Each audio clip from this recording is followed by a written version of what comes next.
Alors, au premier semestre 2010, Énergie Group enregistre une forte hausse de ses résultats. Comme vous le verrez en détail tout à l'heure, le résultat de chacun de nos pôles d'activité progresse significativement, à l'exception du pôle spectacle. Cette hausse des résultats du groupe traduit plus particulièrement la forte hausse des résultats des activités médias en France, et ceci grâce à la forte croissance du chiffre d'affaires publicitaire et à la maîtrise des charges d'exploitation. Au total, alors que le chiffre d'affaires du groupe est quasiment stable, compte tenu de l'effet Cléopâtre, le résultat opérationnel courant du groupe à 19 100 000 euros au premier semestre 2010 progresse de plus de 80% par rapport au premier semestre 2009. Que le résultat net part du groupe, qui s'élève à 9 800 000 euros, progresse quant à lui de près de 227%. D'évoquer les tendances pour le second semestre, je voudrais saluer l'excellent travail accompli par notre équipe de management, Mariam Salehi, qui réduit les charges de façon spectaculaire, et pire que moi, je suis un panier percé à côté d'elle. Je passe même plus une note de frais, n'est-ce pas? Kevin Benarat, qui est en train de faire de notre régie l'une des plus performantes du marché. Il fait un excellent travail. Et Gérald Brice, qui est en train de faire d'Énergie 12 une très grande chaîne nationale, généraliste. Voilà. Et également le travail de Jean-Pierre Trella et de Frédéric Patureau. Je suis très fier d'eux. Alors, donc, pour les comptes du premier semestre et les tendances, ce que l'on doit retenir des résultats d'Énergie Group, c'est la forte hausse des résultats.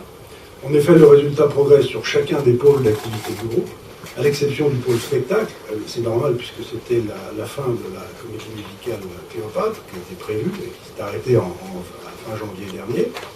Aussi, l'impact négatif sur le résultat lié à cet arrêt de la comédie musicale, qui était un grand succès, je vous rappelle, est plus que compensé par la forte hausse du résultat des activités médias en France.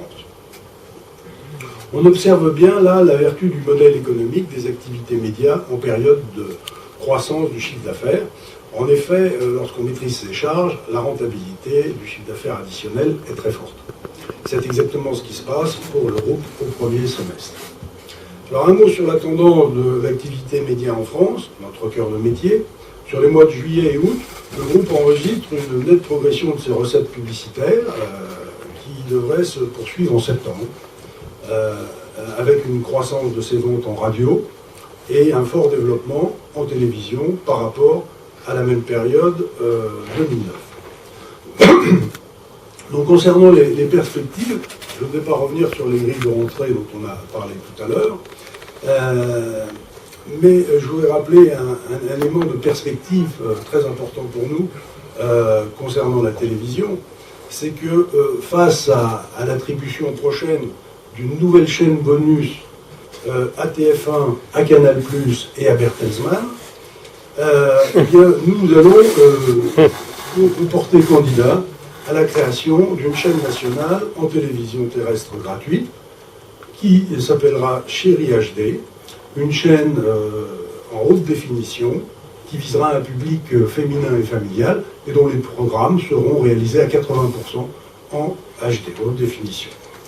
Voilà, je vous rappelle enfin que le groupe maintiendra toujours ses efforts afin de maîtriser le niveau des charges de ses activités historiques, mais aussi de contrôler la hausse des charges de ses activités en développement.